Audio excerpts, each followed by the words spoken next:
Starting over after 50 can be challenging.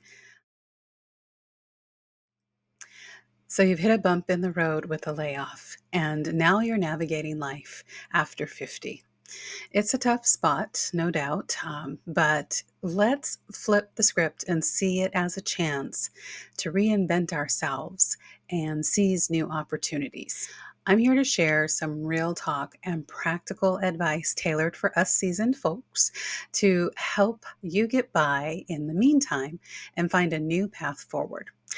I'm here to Now, the first thing I'm going to talk about is something that most of us really aren't ready to face at this point in our 50s, and that is that we need to get our finances in order.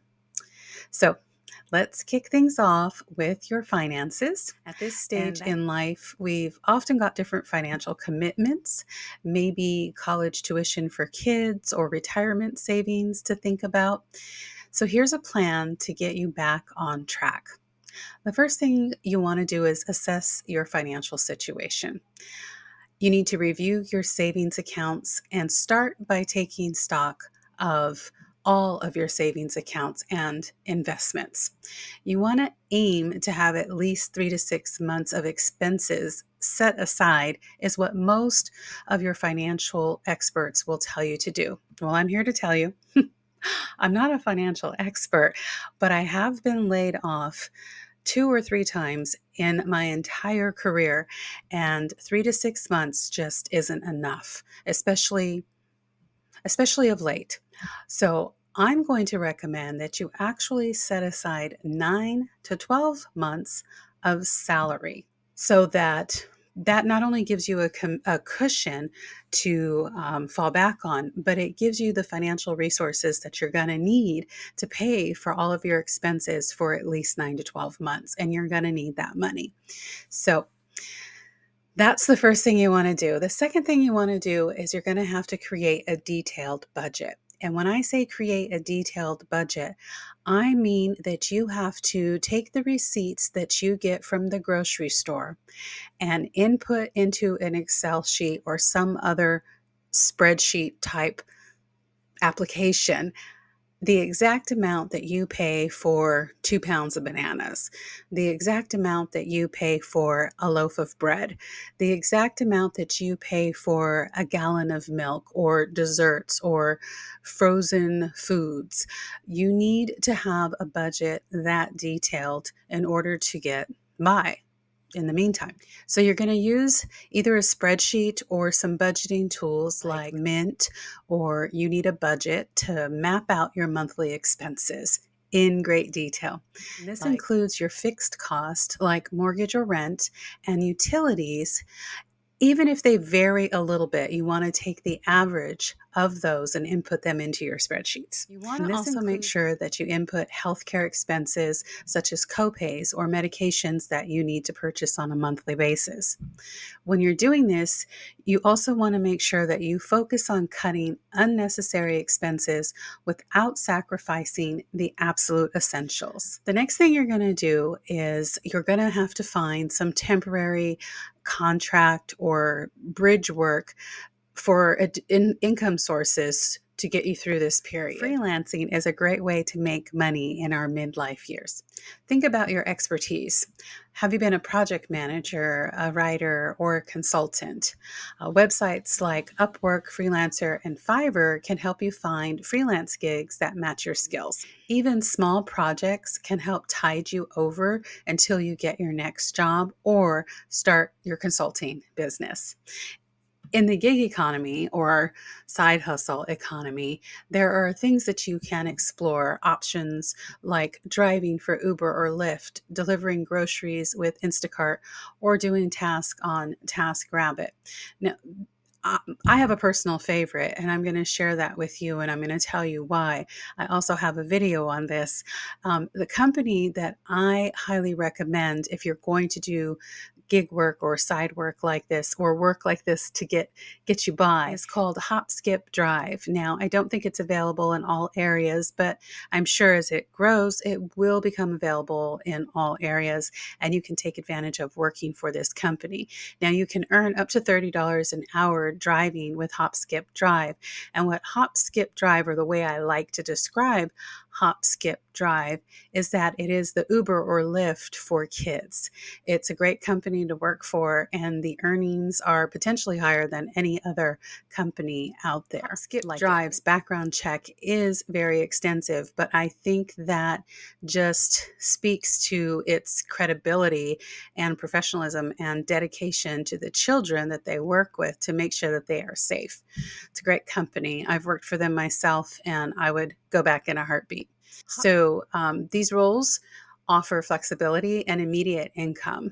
Online tutoring, if you have a background in education or a specific subject area, online tutoring could be a lucrative option. There are websites like tutor.com or VIP Kid, and there's actually one that I just heard about the other day, Native Camp. Native Camp is a really good site that you want to take a look at. I've looked at it myself, and what you do with Native Camp is it's much like VIP Kid, but I believe with Native Camp, it is not just for kids, it's not exclusively for children. And instead of teaching children in China, you're actually teaching people who speak Japanese the English language. So you can connect with students through tutor.com, VIP Kid, and check out Native Camp as well. The third thing you want to do is cut unnecessary expenses. You want to review your monthly subscriptions and memberships and cancel those that you don't use or need. You also want to reduce the frequency of dining out or ordering takeout, especially if you use something like DoorDash or Uber Eats. Cooking at home can save money and might even be more enjoyable if you like to cook. The next thing you want to do is contact your creditors. You want to reach out to your credit card companies or loan servicers if you are struggling to pay those bills. Many will offer hardship program or deferment options to help you get through this period. Something else you might want to consider is explore freelancing and consulting as a form of income. Freelancing and consulting, which is what I do, can be a fantastic way to leverage your years of experience while working from home. The first thing you want to do is identify your marketable skills. Make a list of the skills you've developed over your career. Have you led teams, managed budgets, or designed marketing strategies? These are all valuable in the freelance world. Consider who would benefit from your expertise. For example, if you've been in HR like I've been, you can offer consulting services to small businesses who don't have their own HR department in-house.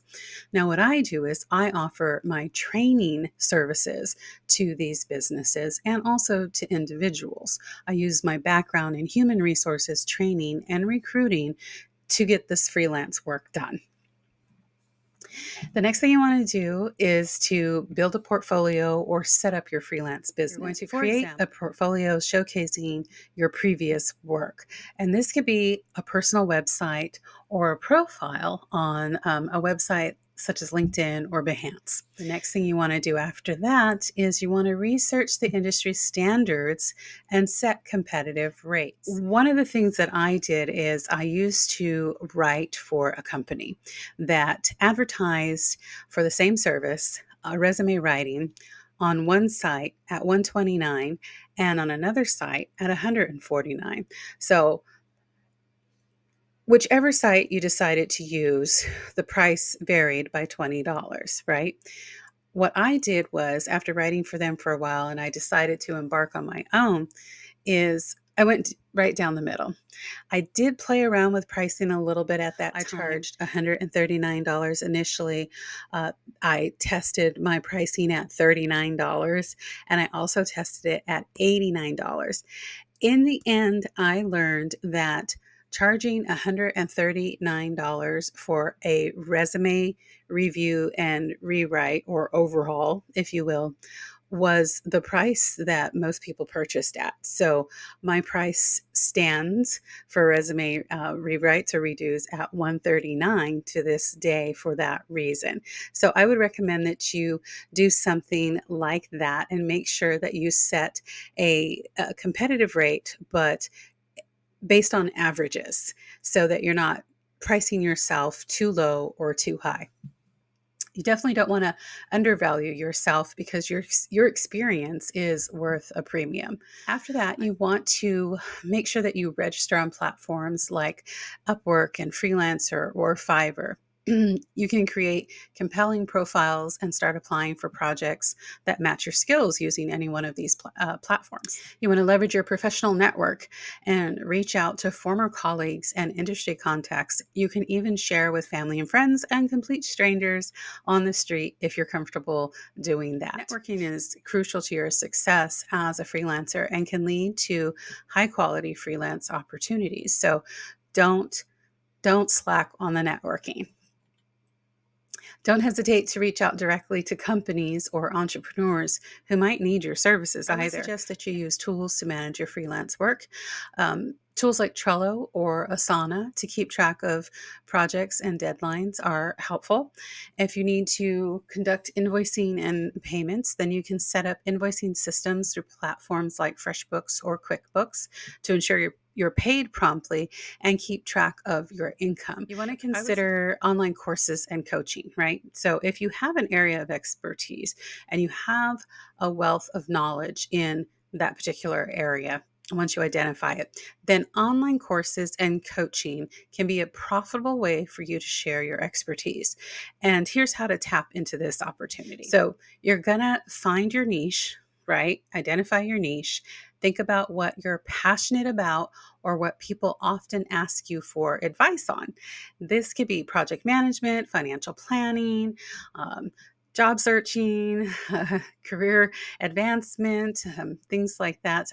Even a hobby like cooking can be something that can be turned into a course. And once you identify that one of those areas, then outline your course material, record videos, edit videos, and create engaging content. So there are platforms like, let's see, Teachable and Thinkific or Udemy can help you set up and sell your course. You can also promote your course using social media, email newsletters, and partnerships can also be great ways to market your course. You can build a brand around your course that can attract more students. Whether it's career coaching, life coaching, or niche specific coaching, clearly define what you offer. Develop a structured program with clear goals and outcomes. You can use platforms like Zoom for sessions and promote your services through social media and professional networks. If you decide to start your own business, starting a business after 50 can be incredibly fulfilling and scary at the same time. But here's how to set yourself up for success. Choose your business idea and consider selling products online. It's the best way to go these days, whether it's handmade crafts, vintage items, or even drop shipping products. Platforms like Shopify or Etsy can help you set up an online store. Create and sell digital products such as ebooks, online courses, or printable resources. I have to say, right now, I think stickers are a hot item. So if you're interested in printing and selling stickers, I would say research that. I think there's a lot of opportunity there. These can provide passive income and require less overhead than physical products, but I think making stickers is a great way to go. And if you think about it, they're so small, you can put a lot of them in a small, flat envelope, and it wouldn't cost that much to mail out some stickers. So think about that. Make sure that you understand your target market and competition. You want to research what people need and how you can differentiate your business from all the others out there. Now, when you outline your business model and define your target audience and identify or develop your marketing strategy and determine your financial projections. A solid plan, having a solid plan will guide you and help attract investors or lenders potentially, right? And so you need to be prepared for that. And the way that you prepare for that is you have to make sure that at some point you set up your business legitimately. So I guess when you want to choose a business structure that suits your needs, whether it's a sole proprietorship or an LLC, you want to register your business name and handle any necessary permits or licenses in your state, right? Build a professional website and establish social media profiles. Effective SEO and online marketing strategies can help attract customers. Growing your business can be as simple as utilizing social media, email marketing, and content marketing to build your brand and attract customers. And there's so many applications and platforms out there that you can use to do this. Do your research and identify the ones that are going to work best for whatever your niche is going to be. Listen to your customers and use their feedback to refine your offerings and improve your services. But you're not going to take this information and change everything that you're doing. This is your business. This is your baby. You're the creator, the developer, the business owner. So you have to do what works for you, but you can take into consideration feedback that you receive from outside sources, but to a point. It might be in your best interest to join industry groups and attend networking events to build relationships to grow your business. At this stage, thinking creatively can open up unexpected opportunities. So here's how to explore new possibilities. Many companies need remote customer service representatives.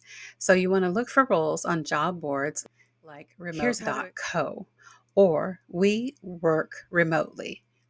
Businesses often need help with administrative tasks. So platforms like Belay or Time, etc., can connect virtual assistants with clients. As virtual events become more common, there's a need for skilled planners who can manage online conferences, webinars, and workshops. Companies are building online communities and need managers to engage with members and maintain a positive environment.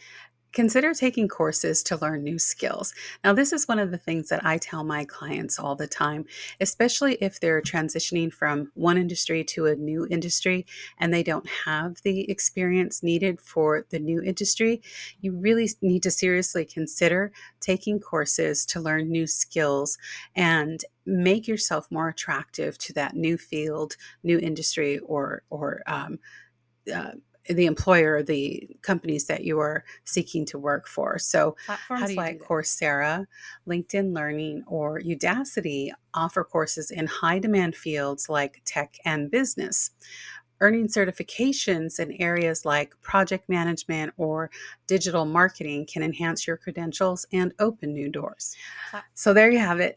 Getting laid off and starting over after 50 is challenging, but it's also an opportunity to reinvent yourself and explore new paths. Use this time to leverage your experience, explore new avenues, and maybe even build something of your own. And remember, every setback is a setup for a comeback. With your skills, experience, and a bit of determination, you've got what it takes to turn this new chapter into a successful one. Thank you for watching, and I'll see you next time.